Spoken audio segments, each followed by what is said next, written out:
Right. All right. Back. Yeah, they got bumped to the 4 o'clock game, which is kind of made me sad because the game would have been over already. The game would have been over already. Now I got to stress through it while on the podcast yet again. Let me turn down this Cowboys game. Let me make sure my connection's good. It's good. It's good.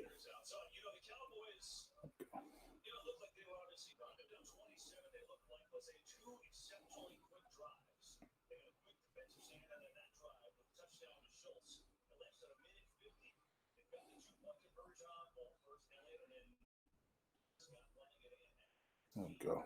That should be low enough that you guys shouldn't be able to hear it, but I can still kind of hear it just a little bit. Manny, John, what's going on?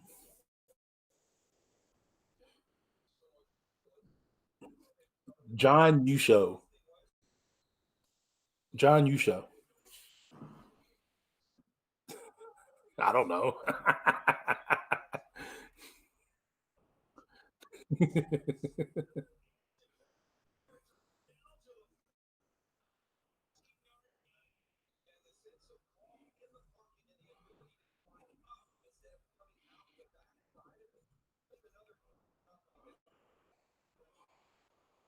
No, John Usho. That's the John Usho. That's where we're going with this. It just rolls off the tongue better. What's up, Grim Reaper? Pop it in. Grim's been in there, been in the house. Let's see. Just gonna get the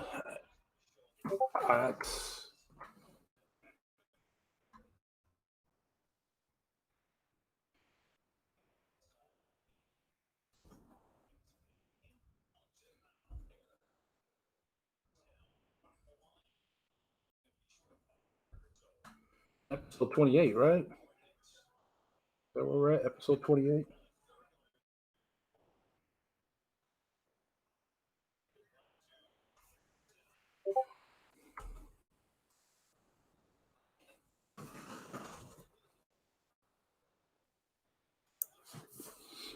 All right.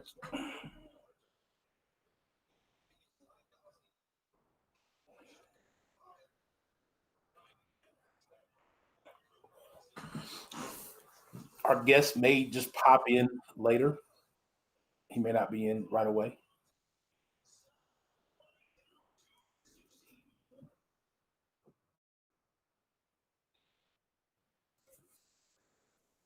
Yeah, I'll give him that. That he's trying to get some work done. Since he's been playing all weekend.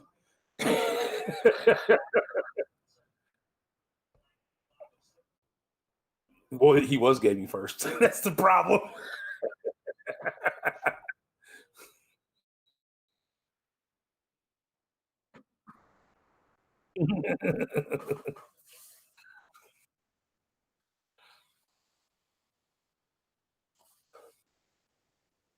What's going on, Nick? The podcast can tune in. My apartment is full of people for my little man's second birthday.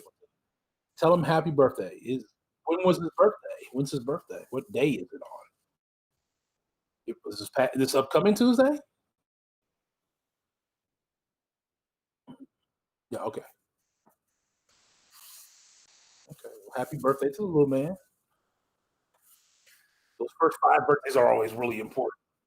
Always really important and always a lot of fun. Then after that, once they turn 6, it's kind of like whatever. Go away, you little.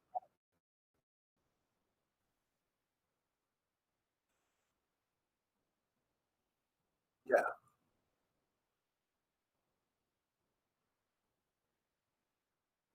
yeah. I was there. I was part of it. And then they want to say, "Well, do you remember me?" Like, no, I haven't seen you since. You know, and I don't remember nothing from that big.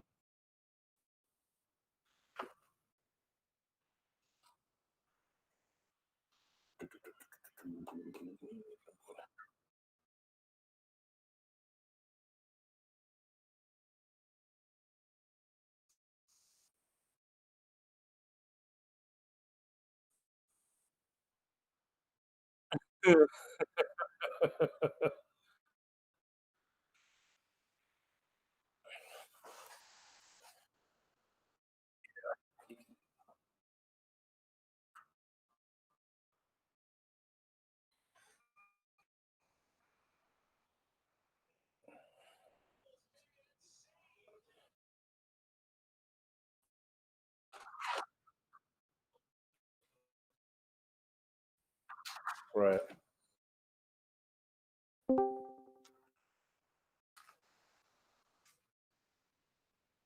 Producer just showed up.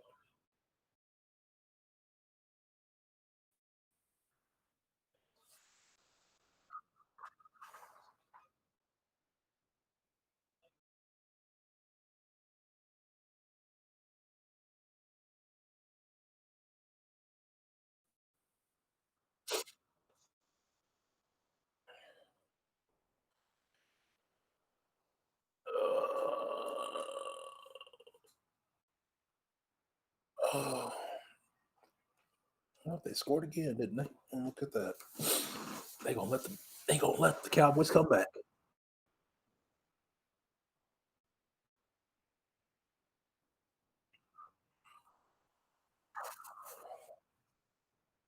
Yes.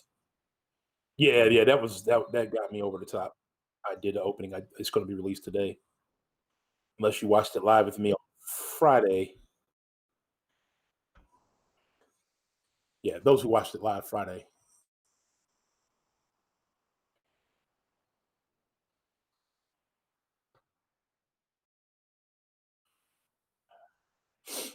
Mm, congratulations on that. Nice. Yeah, he's got some uses.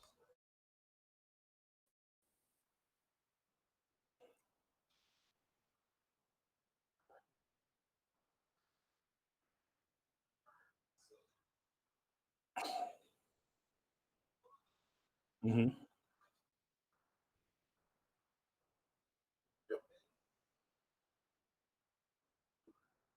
Hey, yeah, I think if I'm not mistaken, he's pretty good against robots. He's really good against robots.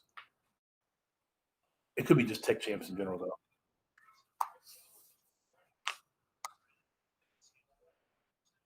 Power game is nuts, and then special two is hard to dex.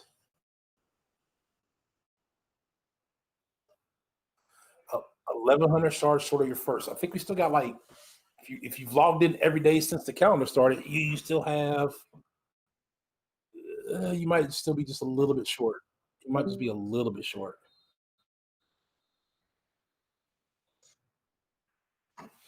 Yeah, I was gonna say you'll be a little bit short.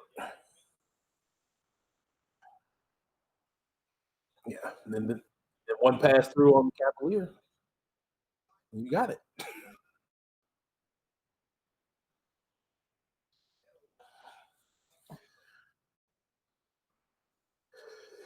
True. Or you're gonna be 1,100 short after the calendar. Well, then you're gonna have to get in there and hustle through uncollected, sir.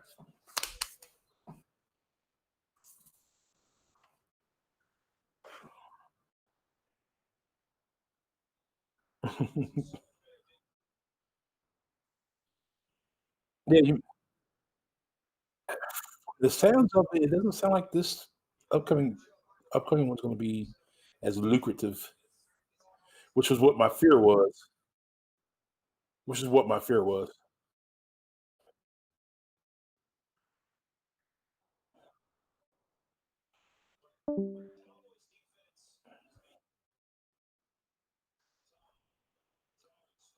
Right. I feel like we keep losing people. I feel like we keep losing people.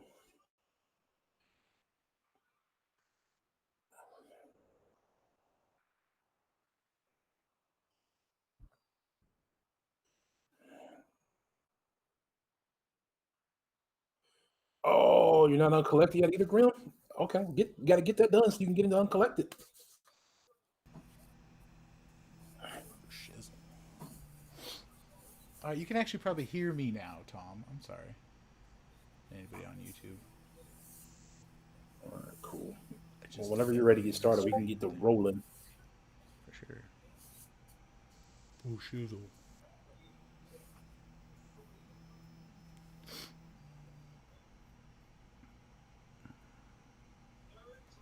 You know what? Just hit me. Let me use the restroom real quick. Before I start. Gotcha. Do that. BRB, folks. Do your thing.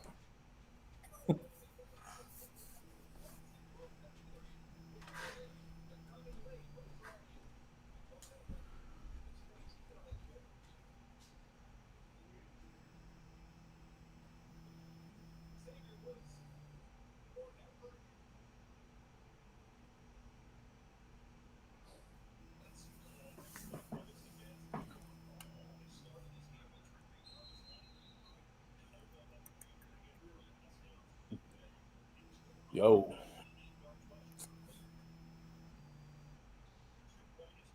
They're playing here in about 10 minutes, Grim Reaper. Their game got bumped because of all the moves and postponements. So we'll figure out how they're doing. Right now, they're 2-1. 2-1. Okay, I lied. They got about 20 minutes. 20 minutes for their game kicks off.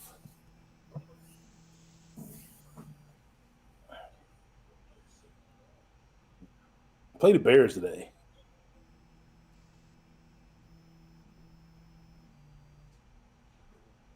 Marcus, you're at work, okay?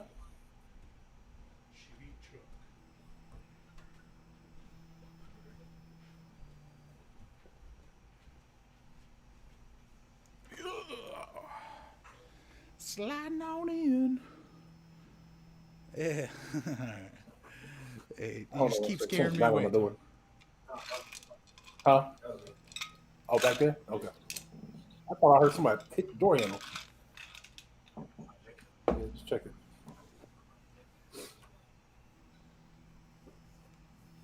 No? No. Okay. Oh, no. No, why did we do that? Ugh. What did we do? Boo. What did we do? No, we did role reversal on the last day. Not that I'm like, it's like whatever. It's easier than all the other ones. All right, man. You ready? I'm ready. You ready? Ready? Yeah, I'm ready. We can get rolling. If our guest makes it, he makes it. If he doesn't, he doesn't. Rolling on the river. Sorry. All right.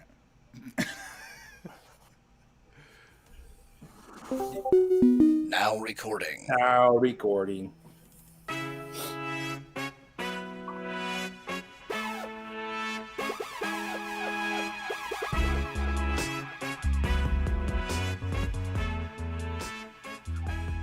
Pull up a chair in the Marvel Champions Lounge and join your host, Moose and GhostDog. Hey, everybody, and welcome to episode 28 of the MC Lounge podcast with Moose and GhostDog. I'm Moose, and with me is my co-host GhostDog. Man, what's going on, man? How are you? How are things? Doing well. Everything's good. Everything's good. How are you?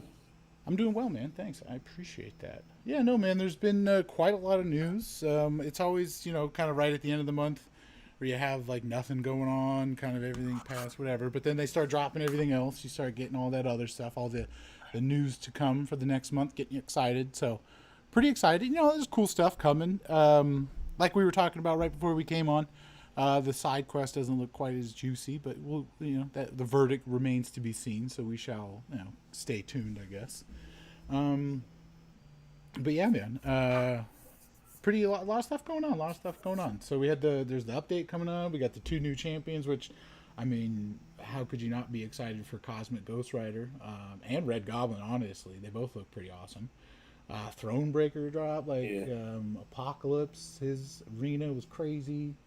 Punisher 29.9, he's getting a buff, which looks pretty good. And Act 6, Why do I have my notes say nerfs? That's dumb. Well, I guess they are nerfs, right? Yeah, I suppose they are nerfs. Nurse to exit. Yeah, Changes, the nurse to nerfs. Yeah, exit. Yeah, fair enough. Nerfs. Nerfs. nerve. But yeah, cool, man. So, yeah, let's dive into it, man. So, what did you do? You've been working on Act 6, right? Yeah, I 6.1? started back in Act 6.1 again. So far, I finished 612 100%, 613 100%, and 615 was the most recent one 100%. Now I'm working on 614. Okay. Kind of How's wanted to that get going? 615 done and out of the way. Yeah. Omega. Going pretty well outside of a small issue when I was streaming it the other day. But outside of that, not too bad. 614, Not that's too the one that bad. you could essentially do in like one pass, right? The 613, that's the ghost one. That's the one. I don't think you can do it in one pass, but you can do Takes forever. multiple pass. Yeah. I think it I took me think like yeah, three pass through. same. Same. I just recently did it with my rank 2 Old Man Logan. Finished the path. Yeah, finished the whole. I think like the longest one I did it with him, and I finished with full health each time. So that was pretty awesome. That was a lot of Yeah, the fun pass getting wasn't bad at everything. all. No, not at all. The only things that were getting me were Path was those unblockable like Deadpool and Rocket, just because they threw me off guard. But okay. yeah, but yeah, no. So I'm definitely looking forward to some of these other changes. I mean, while we're kind of talking about Map 6 or Act 6, we might as well get into it. Like, what Yeah. out of these changes have you peeped on them yet? Have you checked them out? I started looking at them a little bit. I noticed that the Crossbones one, that was the one I was kind of like, they didn't really need to change that one. They could have left it at Biohazard. I don't think replacing Biohazard with Poison changes things. But then, as we were talking about it on the stream, it opens things up for more champs. Right. Yeah. So, I mean, I feel like some of these changes are awesome. You know, they really definitely kind of took some of the really painful fights and just kind of, like some of the painful nodes, I guess, and they changed the people on them, which definitely drastically changes them. Maybe, kind of took this off, took that on, but definitely some of them, like you're talking about, changing Crossbones from Biohazard to Poison, didn't really change a lot. I mean, it does because, like you're saying, it does open up a lot more champs. I think one of the things I guess is if you had a specific champ for that, like say, not that Colossus isn't good for everything else really, but like say you wanted to take Colossus into that and you were kind of working on it, or that was your goal. Plans have changed, but like you're saying, it does kind of open the door Yeah. for more champs. Yeah, it kind of opens things up. It also kind of changes, like, for instance, like you said, Colossus. Colossus would have been good for Biohazard, but now he won't be good for the Poison. Yeah, But now you could bring in somebody like Hyperion who would have bled out from Biohazard, for sure. but who's poison immune, or There you She-Hulk. go. Yeah. So so yeah. I mean, so at the end of the day, I feel like their goal of not having champ specific and like really painful kind of nodes, that checks a box, I guess, right? It's not super champ specific, and Yeah, it opens the door for more champs. So cool. And more then champ. what? The one that, Chapter 2. yeah, Continue. Chapter 2. Who I was going to talk about, but as we'll just go down the line and we'll talk Okay. about Yeah. it as we Exactly. go down the line. Mortal Boss adding a reduced potency version of strength in numbers. Yeah. So I believe if you had 4 or 5 champs knocked out, it killed pretty much you were done. You had to Okay. revive the team to be able to do anything. Have you done the strength? You've done the pass through, right? Of I was everything. gonna say, so I've done an initial pass through everything. I don't remember that fight at all. However, I do know For that the there numbers, was a lot of chat going on about how it's like it definitely lessens the pain of that one. yeah, it does, because it reduces it down to a max of 50%. So instead of if you had 2 dead, you drop the 50%. Now it's if 4 out of your 5 characters are dead, then you drop only the 50% at that point, Yeah, which interesting. helps you not necessarily have to use a team revive, to bring multiple people back. That makes sense. That's what it boiled down to. I mean, just off the top of my head, as far as if I'm going into that fight and I have to keep all my champs up, I'm just gonna bring in like one champ that's perfect for it, and then like a synergy team, and just not worry about using the other team, using the other people. But yeah, I mean that doesn't sound very practical, probably because the pass. I mean, I've been getting into some Act 6 too. I don't know. I really just leisurely, I suppose, doing a path here and there in Act 6. When I have 100% availability on my champs, or I'm like, oh, I could totally use Corvus, and wow, that made that path super easy. I didn't have to use any other champs. Right. So Right. I've been finding I've those been using paths.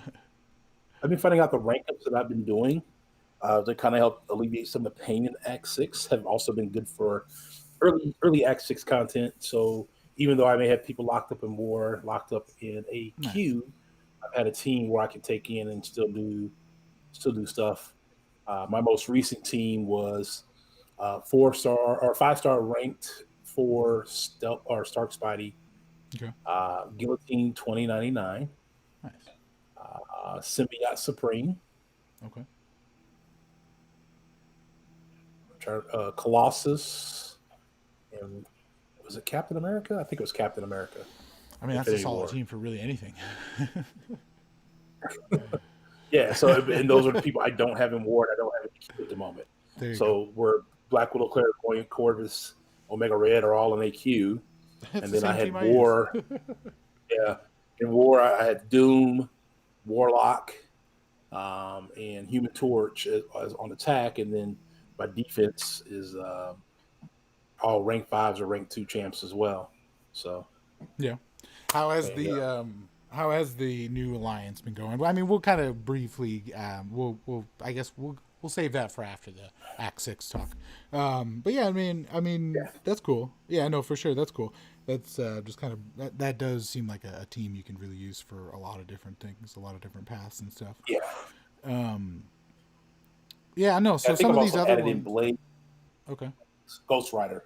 Played in Ghost Rider for a couple of the past as well. For sure.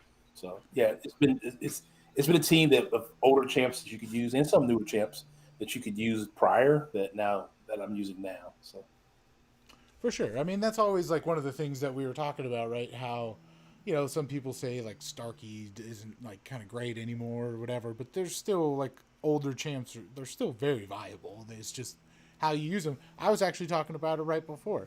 I kind of thought Magic was a little outdated. I never got her in my account, and I never ranked her up like at the right time, right? So I didn't really use her. But my alt account, I had to fill in for a map 6, for my map 6 alliance, and Magic's great. I thought she was outdated, but like a lot of the older champs are still quite viable. So for sure, definitely. I guess it's just I don't know, with the perspective of all those champs are old, we don't want to use them anymore or whatever, is still, I guess it's kind of silly. It's definitely useful. Right. No, it's funny. I was just thinking of that video you put of Dorky Dave doing Ebony Maw, like ranking him up because the RNG did it. It was a hilarious video. You guys should all go check it out. It's in like the main MC Lounge chat. It's absolutely hilarious. Or on his page, you'll see if you're subscribed to it. It's absolutely hilarious. Yeah, or go to his page. But it's absolutely hilarious. But like I did the same thing for those champs. But at the end of the day, like those champs still are useful. I don't know if Ebony Maw is as useful as like Old Man Logan or something like that. But I'm sure he definitely has his uses. I can't see him taking into any content. Maybe just defense war, I guess, right? Yeah, defensively on War probably. Maybe if he doesn't probably already have a bunch of other better champs. But yeah, so some of these other changes, honestly, I hadn't just kind of dove into them or really anything like that. But from really kind of all the chatter I was checking out and all the different posts and stuff, it does seem like, so they replaced Rogue with Old Man Logan in Chapter 2, Act 6. Do you recall that? No? Do you have... I'm trying to figure out where, because I just went straight on. Okay, so when you first do Act 6.2.6, the champion boss fight, path, you just go right down this main path that takes away all the links. Yeah. So you just basically have a easy. Right. So I mean, I wonder if it's got to just be something that just kind of like ties in with the fact that she like shrugs off buffs so quick that, you know, like maybe that's gonna change the node whatever she's on. Are you still with us? Yeah, probably. Okay. Yeah. All right. Yeah, I mean, Okay, you were quiet for a second. But then yeah, no, so oh, fair enough. Yeah, so then what? Chapter 3 was Quest 1, the Medusa boss, removed Counter Strike. So, do you, off the top of your head, do you know what Counter Strike was? I don't remember what the Counter Strike was. I was gonna say, I don't remember. I mean, I remember like just bringing Nick Fury in, and I think I just went to town there. Or, yeah, and it was great. Oh yeah, for those who have Nick Fury, I'm sure that's exactly what you did. Oh, that's right. Oh, whoops, my bad.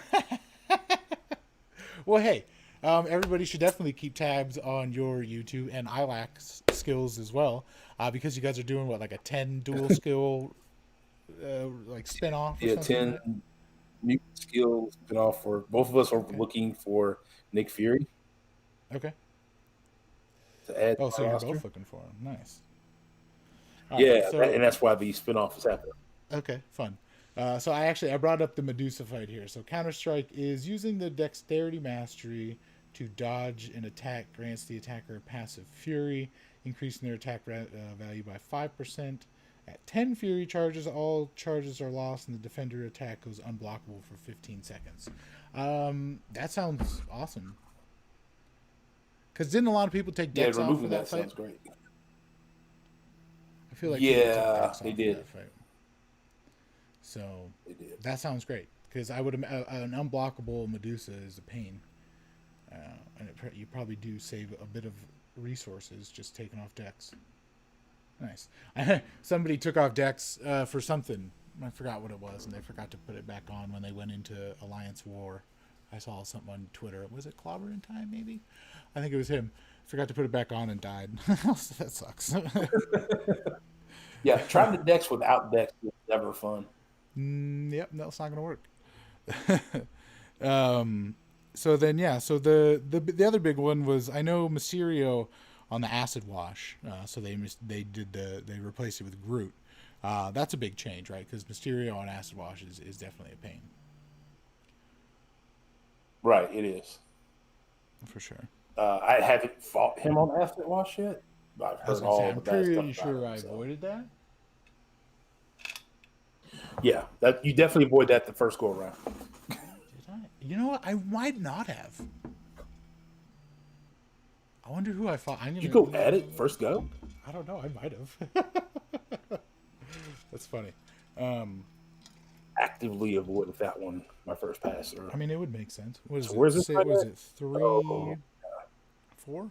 6'3" something. Yeah, 6'3", 4. I think is what it was. That is funny. But then yeah, so you know what? The other one was the Captain America boss. So what was it? Seaton's T challenge won't exist really anymore, right? Yeah. Yeah, I don't. Did he use that? He didn't do it on that fight per se, but yeah. Was it that fight? Yeah, no, it was the Captain America boss. It was another fight he did that on, the T challenge. Oh, he did? Yeah. Something very similar. Something similar. A similar. Maybe it was that one. I don't remember. Either way, that was a pretty funny one where he just made T because he was stunned for so long with Ronan. Which, I'm pretty sure it's that one.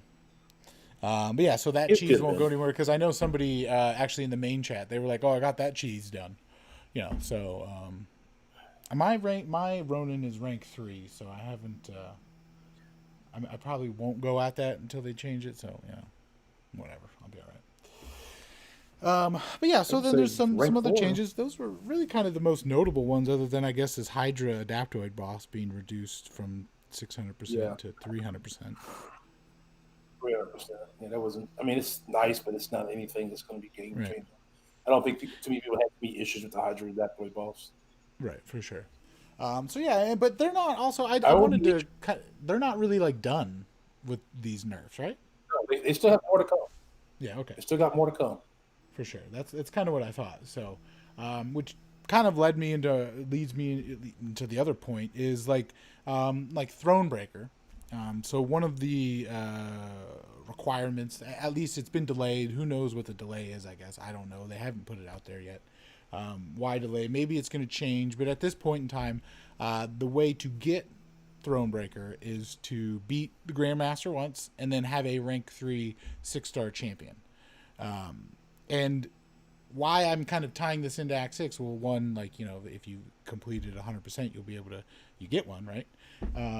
So you can rank 3 champion. But I was having this discussion, like, and then I kind of had this thought that just kind of furthered the thought. I was having the, like, so people who, like, aren't even uncollected at the moment. Thronebreaker makes absolutely, like, they don't even care. Like, why are people, like, I don't even care why people are even talking about it at the end of the day. But I think when the point in time comes for somebody, like, who's not uncollected yet, for that next step to be Thronebreaker, you're already going to have that rank 3 champion. Like, I feel like by the time you get that far, the T5 CCs, I feel like you're going to get them.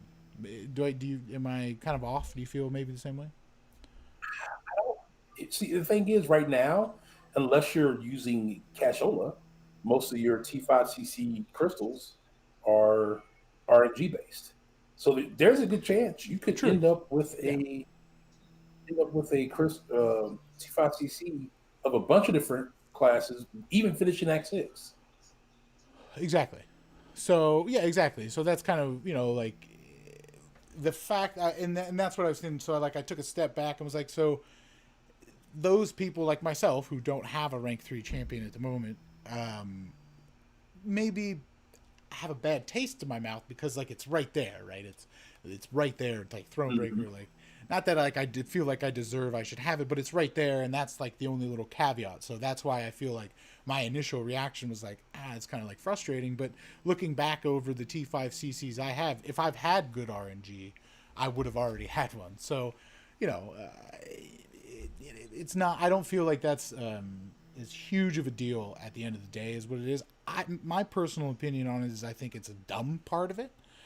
Because all you're doing now is just opening the door and making your deals more enticing for those people to be like, oh, I will eventually need that. The person who is uncollected or Cavalier, maybe just got Cavalier, they could be like, oh, I will eventually need that T5CC in that deal, so why don't I get it now?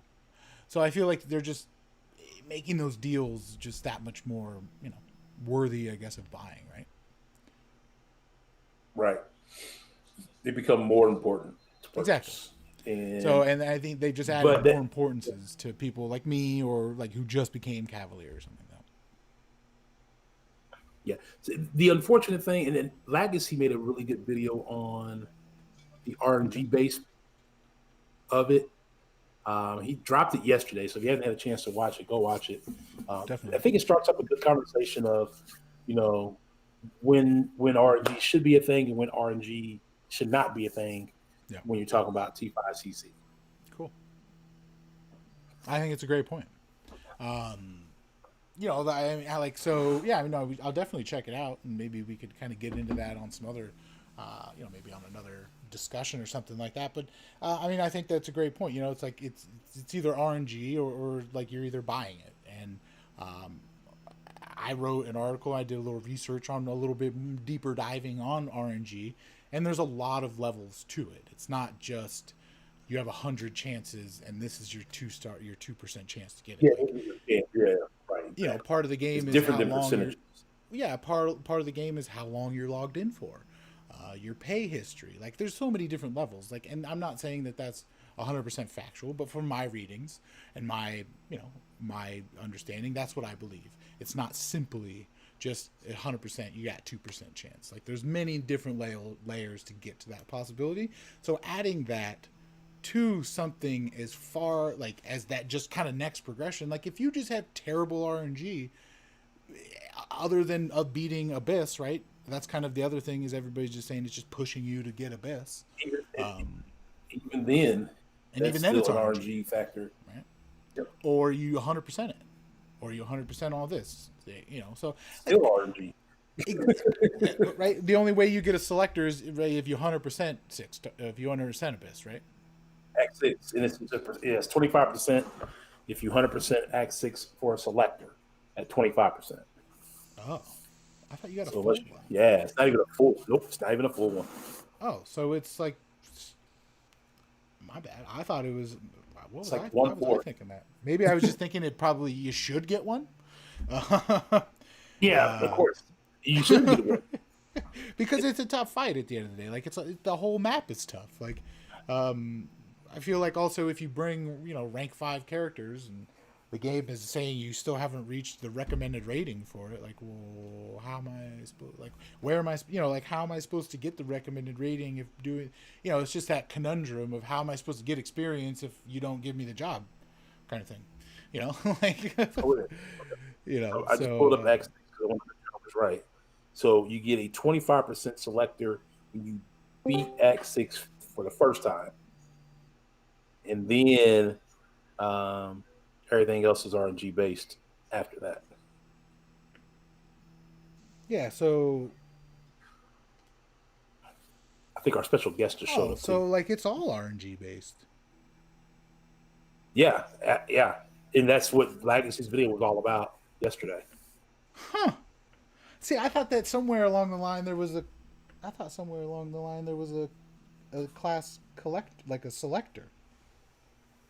Only on the initial clear you get the 25% selector. After you 100% it, you get a full T5CC, but it's RNG at that point. Wow. But our special guest is here. I gotta watch that video. Oh no, is he really? Wow. Well, yeah, hey. Yeah, what's up? What's up, everybody? Okay, well, a little introduction to him. He's the guy who gets us all fighting like ninjas, right?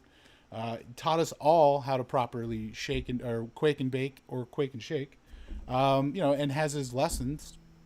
Who's awesome. So everybody, welcome Dorky Diggity Dave, man. How you doing, man? Thanks for showing up. Appreciate it, man. Yeah, man, no problem. What you guys talking about? Sounds like RNG, but I prefer banana.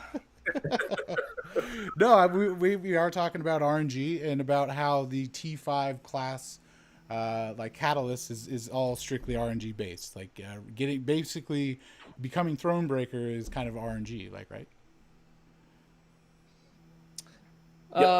Yeah, I mean, yeah, like GhostDog was talking about. Yeah, you do get that selector, but then after that, it's it's RNG, man. Yeah, it makes it that much more interesting. Exactly. So it's a little frustrating, I guess, to have that caveat as being, a huge part of the game, because getting those extra, all the extra bits that come with being Thronebreaker are definitely a necessity. Like I myself, I only have 3 rank 2 6 stars. So it doesn't matter really whatever I get. I'm gonna rank that champ up, whether they're, I've gotten them to the point so they're rank 2, so I think they're that good. But I wouldn't necessarily, like, if I got a skill T5CC, I wouldn't, like, my choice wouldn't be to rank 3 Ronin, which is who I have, but I would do it now because I'm kind of forced into it because of the Thronebreaker. And I feel like that's the frustrating part behind it.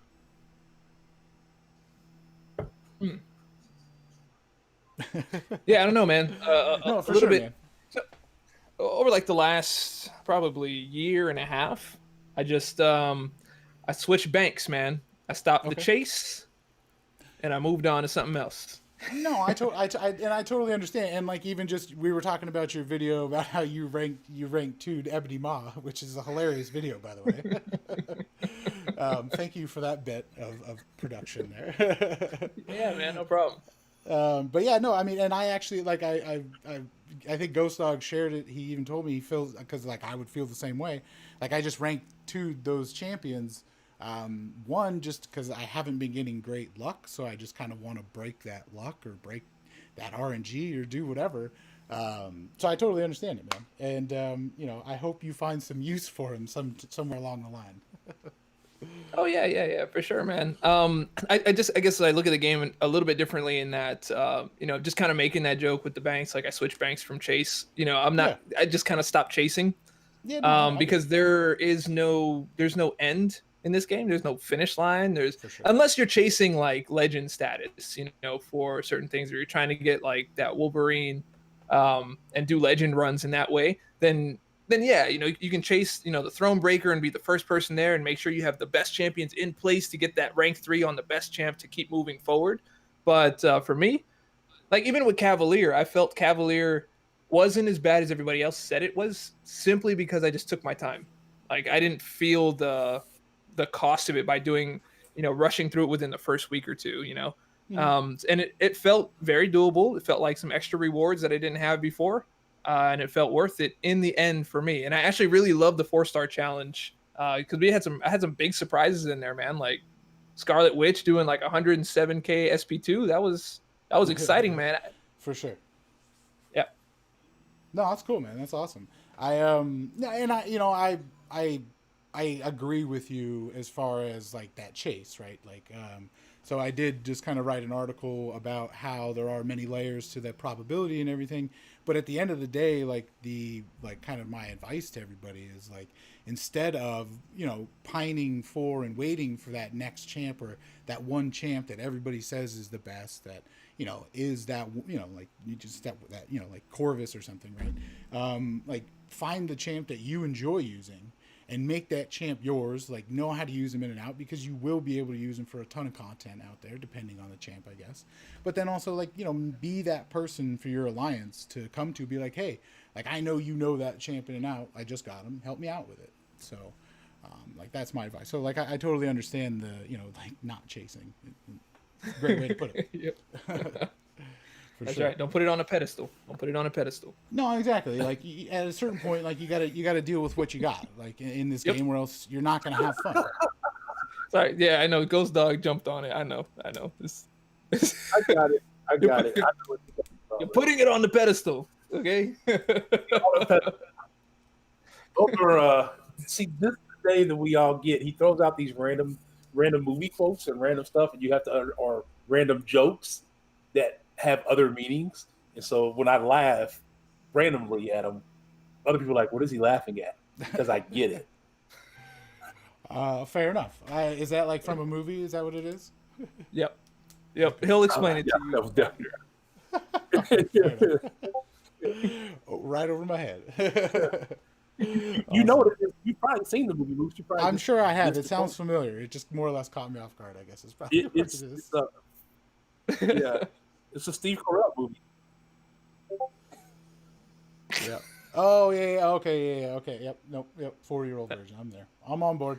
Welcome aboard. I feel like I'm like 2 levels below the rest of the maturity level in the room here. Fair enough. You're not. Also, I was before when I was talking to GhostDog before all this, like either your maturity level is that far, or you're just like, even just in your videos, your production level comes across, right? So you're just that much more comfortable making it, or just you have that background and all that stuff. So you are able to just pull those jokes out while you're on, you know, streams, which is, I think, one reason why your streams are so awesome is you are just so comfortable and you are just joking around and having a good time. So no, it's a lot of sense for sure. No, I appreciate it, man. Appreciate it. Man. No worries. But yeah, so we're getting into some other news. Some of the other news I thought was pretty interesting was Apocalypse. He went for 85 million and 86 million, which is up there in those records, eh? Oh, definitely. Those are some of the higher cutoffs. Yeah. That is the highest score for a pretty regular champion I've ever seen. Pretty regular, huh? Yeah, straight mediocre out the box, going for 85 million. The community went crazy for mediocrity, man.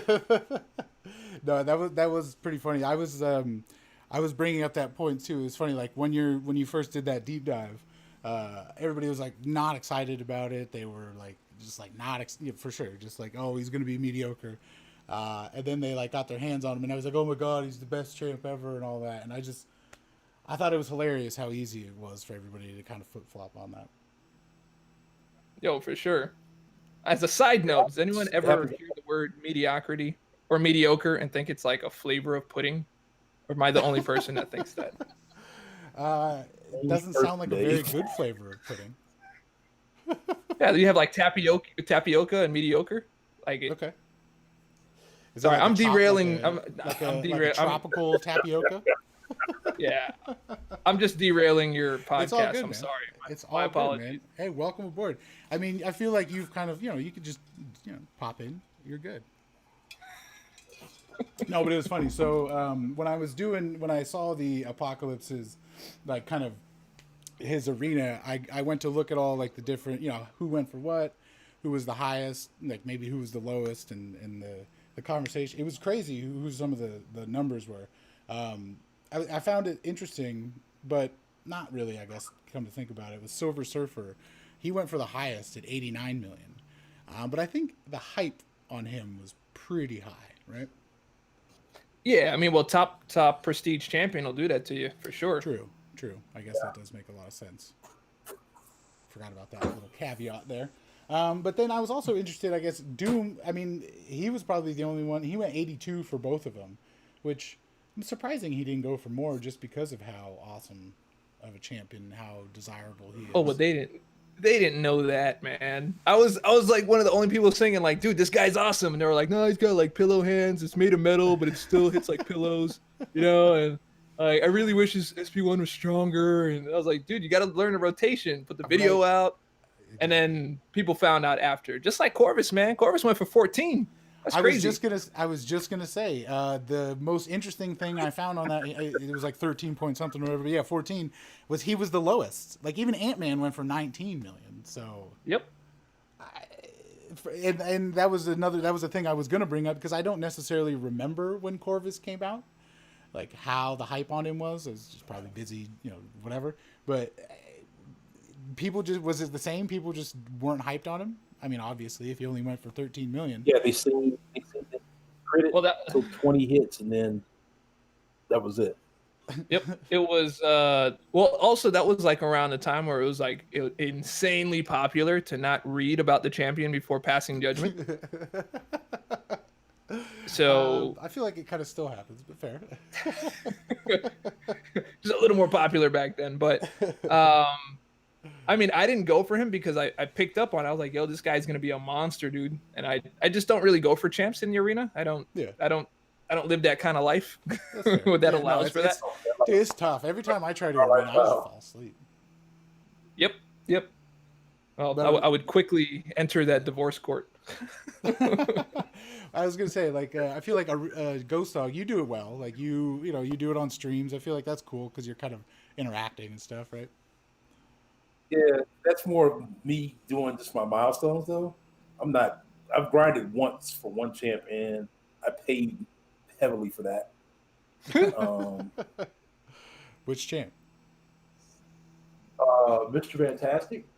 Oh, gosh. Weekend. Oh, that's right. We've had that conversation when I picked up the 6-star. I ended up feeling, it was so bad on my body. My body ended up like, nope, you're not doing nothing else on Saturday or Sunday. So by the time Saturday morning came around, I got sick. Oh my God. And I'm pretty sure it was from trying to do that grind. I was at 32 million by the time Saturday morning came. My gosh. That's that sounds rough. It probably puts a little bad taste in your mouth. Don't really want to do arena much after that. But I mean, even just hitting milestones. I try to hit milestones. I can't even get to like 9 to start the Infinity Streak without like falling asleep or just wanting to really do something else. I'm like, maybe I'll just start another alliance or something. It's fun.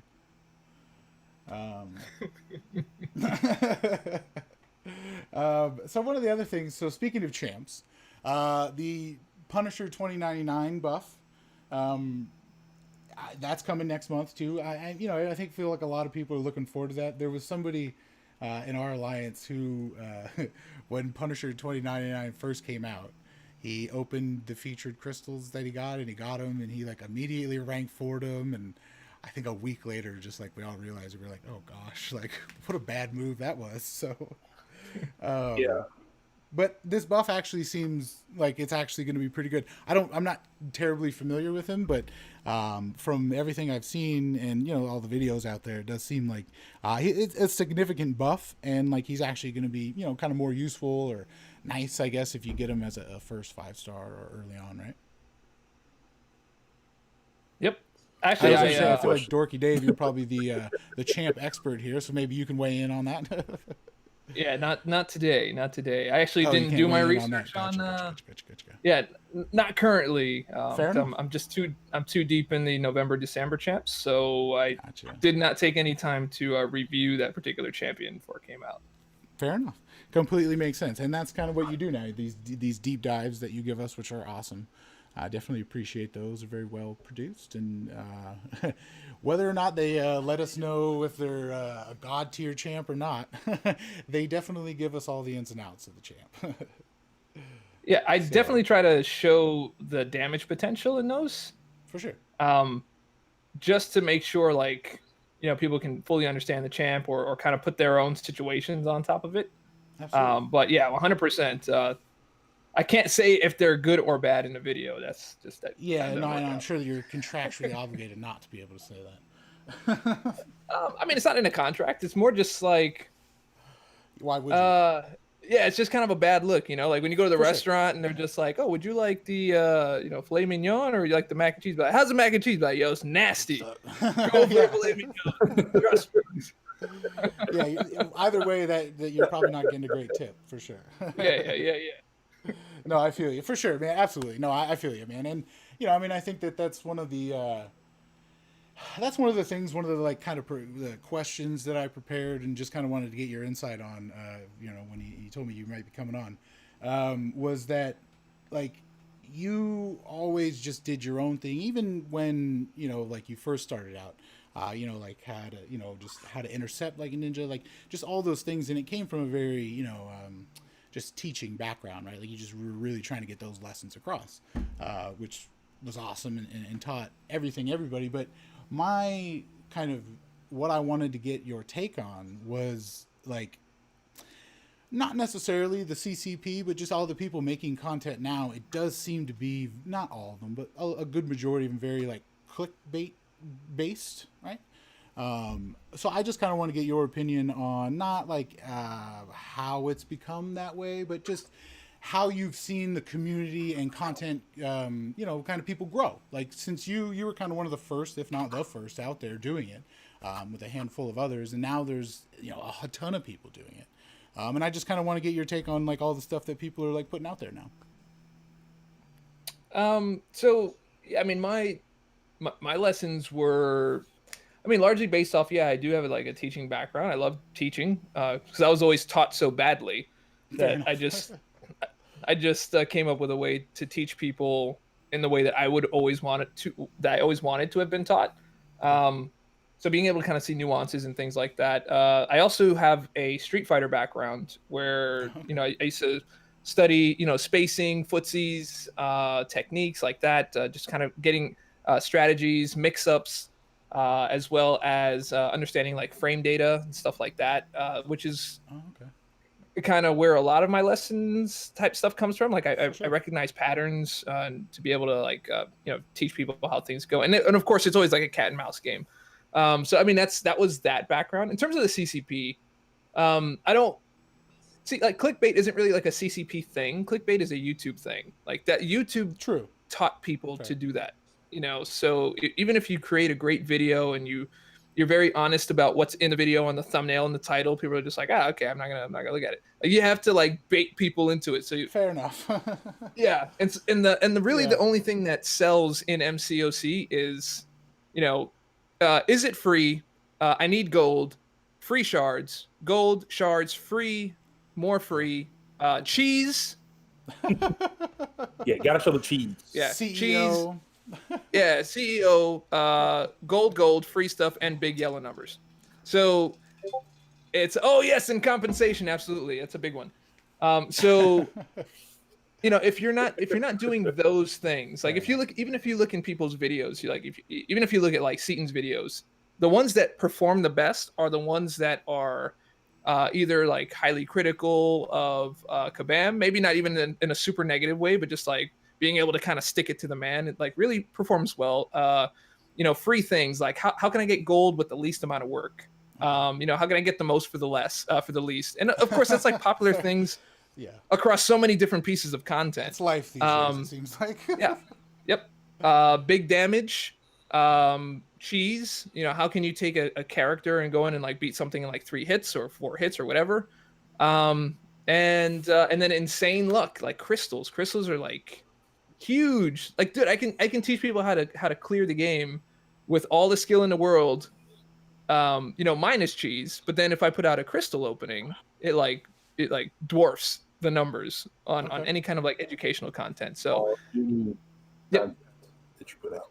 Yeah, it's for CCP. It's like you got to be first, and you got to be the most interesting, with the best information. So that's why like synergies are really great. A really great part of that. I try not to step on toes of the CCP with the deep dive, so I leave a lot in there to educate you about the character, but leave a lot of space for you to go and test it, try out synergies. I've seen a few criticisms in the comments. I read the comments in there, and they're like, "Oh, Dave acts like he doesn't care with these. Like he doesn't even put full information." Dude, if I put full information, I would murder everybody. Okay, so you gotta leave some for everybody else. For sure. No, that's a good point, and those are a lot of good points. I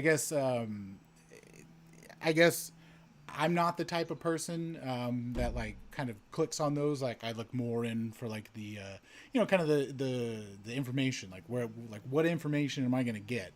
So I guess that's one of the things also why like when I'm making things, or like I try to get a team around to tell me what other people like, because I guess I don't know what a lot of people are like. So those are great points, and I do appreciate you sharing them for sure. Because it's not something that like I never, I guess, considered that the clickbait, I guess, is not. I mean, I guess the term can sound bad, but like you got to get people to click on it at the end of the day to watch your information. So I guess like something I would ask, or something people who are when you were kind of going through your speech there, I was at like as a new person getting subscribers and starting content. How did you get over that frustration of like I put so much time and effort into this video and it got like 100 views or whatever, but then like I put this crystal opening out and it got like 1,000 views? Like how do you get over that like kind of frustration level? Stop putting time and effort into your content. But I mean, you want to put out good content, right? Like, well, so in hindsight, right?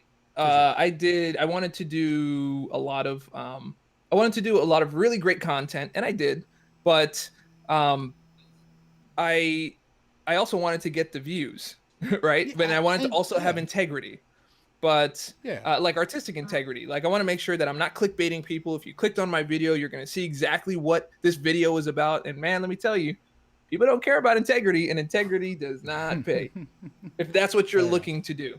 Yeah. So for that person, what I would do is say, shrink your overhead. Like in all seriousness, shrink your overhead. Stop putting so much time and so much effort into a video and see how it performs, and use your crystal opening strategically. So if you do have something that you put a lot of time into, then, and you know that crystal openings get a lot more views than your effort videos, then create your effort video and then put a string of crystal openings and put them within reason. So don't make a crystal opening that's like 50 crystals, and it doesn't have to be 50. You can get away with 10 and space out the 10. Do 10 at a time and be like round 1, round 2, round 3, round 4, round 5, and then point all of those to your effort content. Like, hey, by the way, we can open these crystals up, but first off, I worked really hard on this video. Make sure to check it out because I think you're gonna like it, and we're about to open up this crystal. Boom. And then you do the crystals. And then you remind them at the end of the day, hey, make sure that you check out that video because I put a lot of love into it, and I hope you guys love it too. Let me know in the comments if that video's raggedy though, because then I'll stop making them. You got it? Cool. Boom. For sure. And then you move on. Absolutely. So that would be a way to mitigate because what a lot of people do is they go, it's a feeling of entitlement, I think. Like, hey, because I put so much work and so much time into this, you people should watch it. and I should get the benefit because I worked hard. It don't work that way, man. No, I mean, that's great points. I mean, I feel like, because I know, just kind of seeing in the last, maybe 6 months, the people making content out there and just kind of, helping and talking and chatting with them. It does seem that people also do get burnt out pretty easy, like around, like 1,000 subscribers pretty much. Like, I feel like it's tough to kind of get to that, like, platform, and then, like, you maybe get burnt out and stuff like that. So, I felt like those could be some good points. So I definitely appreciate those, man. Yeah, absolutely, man. Yeah. So GhostDog, have you had a chance at all to see the new characters coming next month? The new Red Goblin in the Cosmic Ghost Rider? No, I haven't seen any. Oh, no, you haven't seen anything on that? No, I like how they kind of teased it this month with the whole synergy thing. They're trying to get creative with that stuff now, I guess, other than rather other people leaking it. Absolutely. It's a good move. No, for sure. I mean, you might as well. It gets people clicking on your stuff. I mean, yeah, for sure.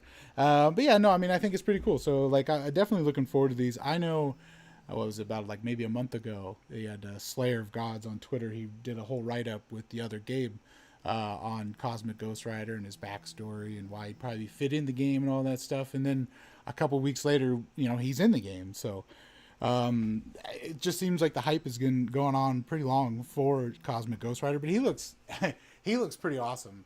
I guess we can't get too much into it, but you have probably played with him some, Dorky Dave. How is he fun? Is his graphics and fun? That's what I think. After reading everything, I thought, like, I was mainly, like, looking forward to, like, how he's gonna just kind of, like, look and feel. Nah, he's pretty dope, man. He's got a great loop, a lot of choices there, but it's not complex. Just being pretty vague here. No, for sure. And there's I know you can't say too much. Pretty crazy numbers. pretty crazy numbers is what I can say. Awesome. So one of the other things that GhostDog, I don't know if you've gotten a chance to look at, or I mean, that was actually also coming in the other update, was Ghost Rider, just regular Ghost Riders, actually becoming Incinerate immune. How that's great, right? I guess you. I mean, that's a good move, right? It only took right. Right. Yeah. No, that's cool. So I definitely, I thought that was kind of, just interesting to see, and finally that happened. So that was cool. Great stuff. But yeah, no, one of the other, when I was looking through them, like I was saying, just kind of reading over what like MCoC Journal put out there. So that's not even 100% correct, but we'll see how it goes. One of the other things was the Red Goblin that I was kind of excited for. Was it actually seemed like in his thing he had an Iron Patriot synergy, which actually seems to make Iron Patriot seems like pretty good. And I'm looking forward to that. Is there anything you'd be able to talk on that, or is that even false, or no? Yeah, no, that's going to be a great synergy. Okay. But it's not going to be as great as everybody thinks it might be, because it's very useful, right? But there's a little bit of a timer on there. It's not going to take, Iron Patriot, out of the bin that he's in and put him into some completely different bin. It's going to give him some use for sure. Gotcha. If you have the patience, but the damage is not too bad. Okay. And this champion actually was one of the first champions to have CCP involvements in creating him. So I don't know if you guys know that, but yeah. Nice. Royal Marshall from the MCoC podcast was on helping out with this particular champion. Oh, nice. Yep. That's and cool. so, I did not know that. Yeah, man, they just got to make a little more noise about it. But yeah, he's been talking about it, which I thought was really cool. And Red Goblin's actually, he's got. They're both very good, man. They both have it's kind of like a return to simplicity a bit. Okay. In terms of their kit. Nice. I can't talk about too much, but these deep dives are actually shorter by a good few minutes than they have been. Like Professor X and Apocalypse, they had first they had a lot of synergies, and then they had like Apocalypse, for example, had a synergy, but then he also had a synergy if they were a horseman. So you had to do these comparison sides and all this like extra like information that came out with that. So, yeah, man, yeah, you guys got some good stuff on the way.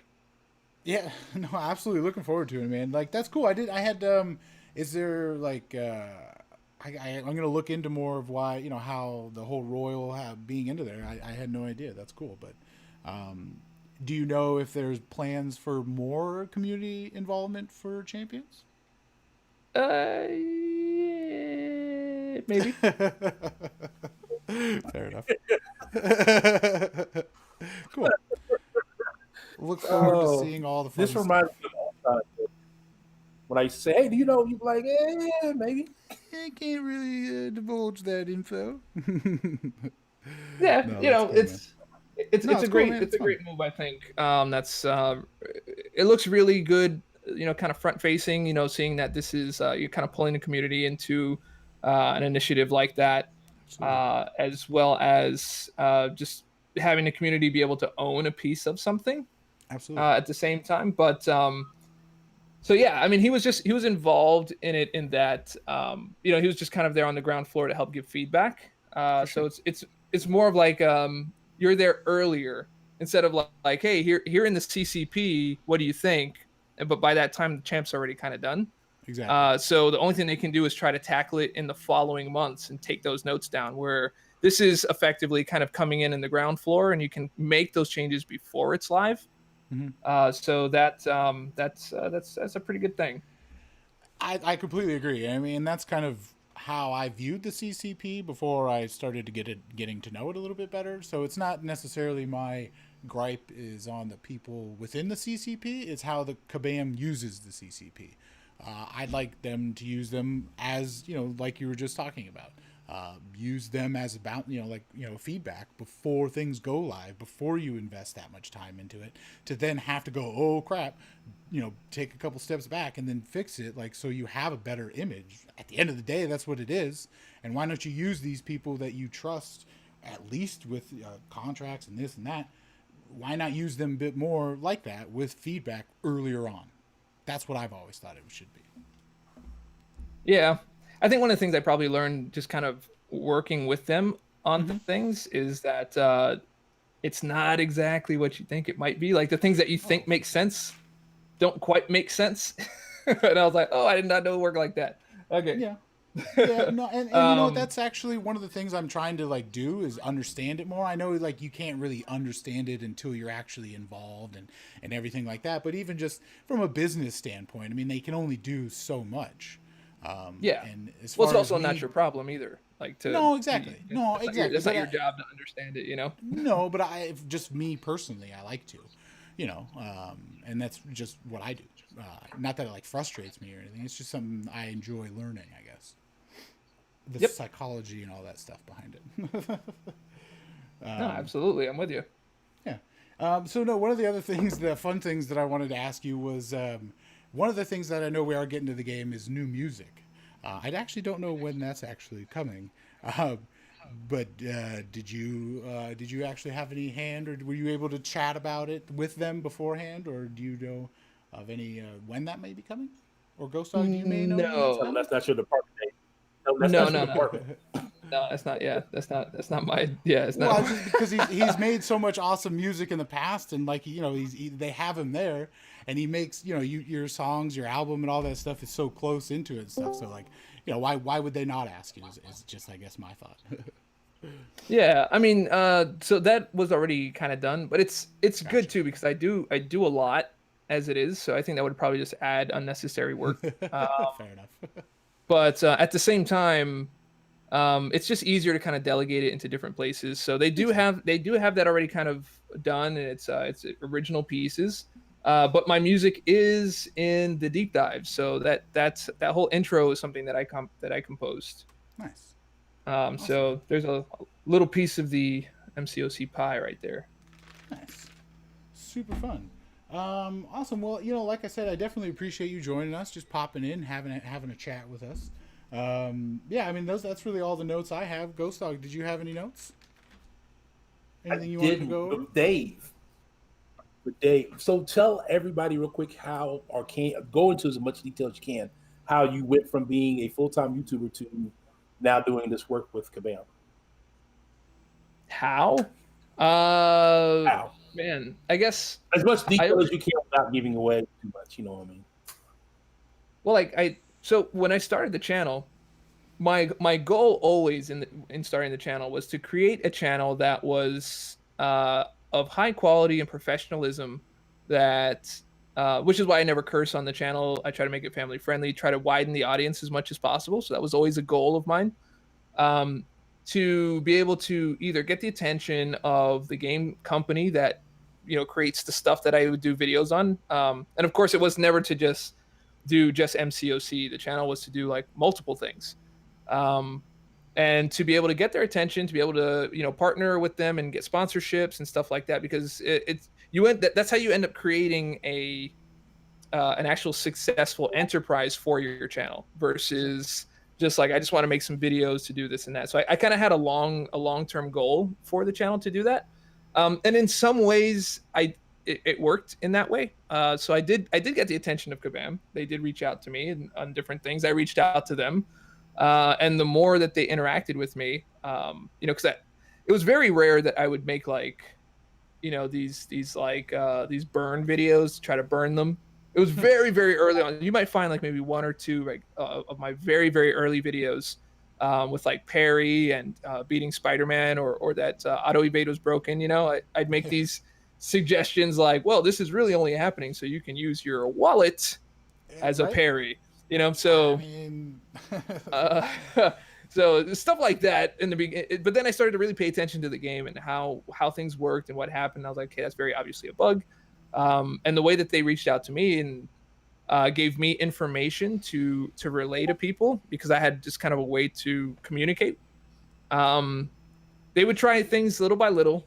And then little by little, they gave me exclusives on things like Adrenaline or Infinity Dungeons, things like that, to announce, to help get people excited about it. And then they just kind of liked working with me. Then I did New York Comic Con in 2018 with I did the announcement. Brian. It was just supposed to be at that one thing, with Brian, just kind of like at the end. Caught Marvel's attention, and then Marvel wanted to work with me, so I did that in 2019 with Kabam and Marvel, and then Kabam asked me to commentate on their booth for the entire New York Comic Con for 2019, which was great, because then I worked with them and Marvel that year, and then we just they kind of asked me if I wanted to come up. I came up, and they gave me the 5-year trailer. I didn't really announce that I did that. A lot of people just kind of saw the 5-year trailer, the whole retrospective. So I produced that. I produced and filmed that, and edited and all that stuff. And then they just kept on giving me some work. So I work with them. They give me the deep dives every month, and I do a couple of other things. But that's just kind of how it started. It's just being professional, being courteous, taking advantage of opportunity when it comes, and that's it. Nice. Yeah, that was one of the things. Thank you, actually, GhostDog, for bringing that up. I wanted, so you set out as a goal, which is what you had mentioned as you were just saying there. Did you have background in kind of making videos and production and stuff like that before you started making like gaming videos and stuff? No. Oh, really? I just so I did like web design and stuff like that. I did web design and marketing. So I understood the concepts of branding and making sure that things were consistent across the board, and creating a tagline that people can repeat and it feels recognizable and they can own it, and things like that. So I understood that whole aspect of marketing. I'd done that for years, and then video. I did Flash for many years, so I understand like timeline based things like that. But I just decided to do a few tutorials. I was like, I can do this. How hard can it be? And I just wanted to make sure that before I ever launched a single video, that I had all my branding in place, the lower thirds. I wanted it to be a good presentation. I wanted people to look at it and be like, wow, okay, this is something I want to watch. For sure. And then continue to raise the bar from there.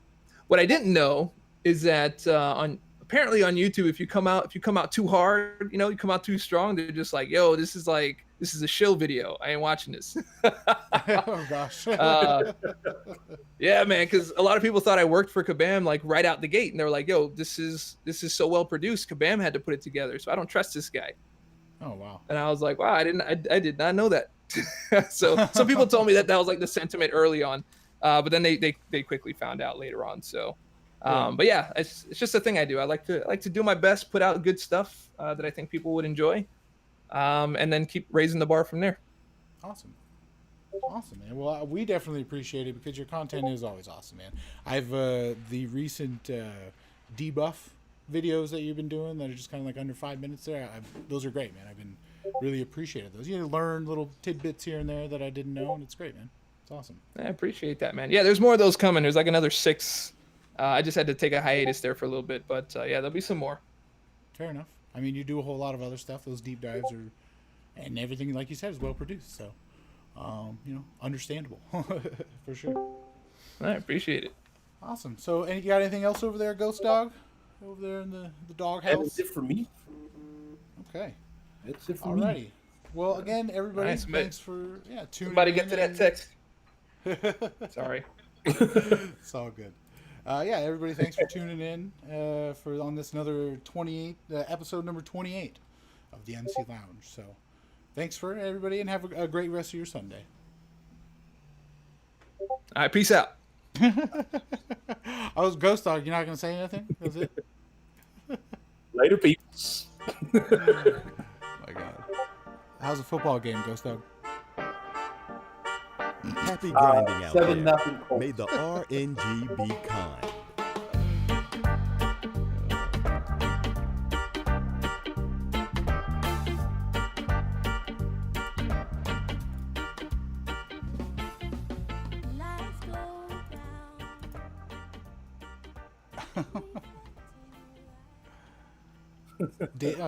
So Corey on my YouTube just said Dave was the man who introduced us all to the Doom Stealer himself. Wow. The Doom Stealer? Yeah, That's what they call me. You've been gone for a while, man. The trolling has went massive since you've left. You just to troll me on my crystal openings on your channel. They troll me about everything. And he steals everybody's dooms. That's the story. Dooms, because I pulled one doom one day, and then the next crystal opening I pulled the doom. Although you've done, the 6-star pretty much the exact same way. I am now the doom hoarder. Yes. And still. Yep. Right, Yep. Thanks for joining me.